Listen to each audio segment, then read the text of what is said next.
Food pockets కానీ అవన్నీ వెళ్తున్నాయి. ఇంకా ముమ్మరం చేస్తున్నాం. ట్రాఫిక్ కూడా కంజెషన్ ఉంది, అన్ని రెగ్యులేట్ చేస్తున్నాం. చివరి ప్రాంతానికి కూడా వెళ్లాల్సిన అవసరం ఉంది. కొంతమంది పేషెంట్ కూడా ఉన్నారు, పిల్లలు ఉన్నారు, కొంతమంది ముసలోళ్ళు ఉన్నారు, వాళ్ళు కూడా తీసుకురావాలి. ఎవరు కూడా ప్యానిక్ రియాక్షన్ అవసరం లేదు. అందరూ ఓపిక పట్టండి.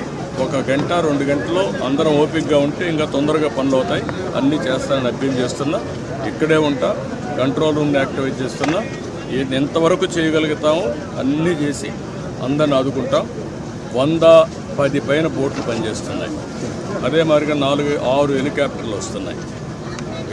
ఒక హెలికాప్టర్లో ఫుడ్ పెట్టడం కానీ, లేకుంటే బోట్లో తీసుకుపోవడం కానీ, పేషెంట్లు తీసుకురావడం కానీ ఇవన్నీ జరుగుతున్నాయి.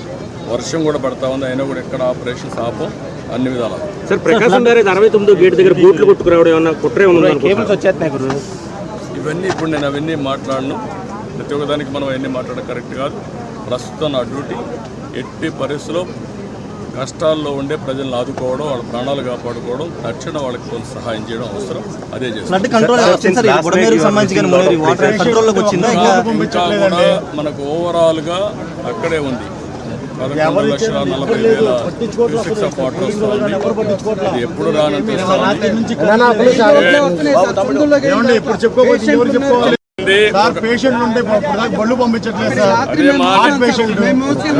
మా మాట ఏంటండి, 1 గంట టైం ఇవ్వండి, చేస్తాను. మమ్మల్ని ఇబ్బంది పెట్టి, నన్ను ఒక్కడే ఇబ్బంది పెట్టినా కూడా అందరికి న్యాయం చేస్తాను.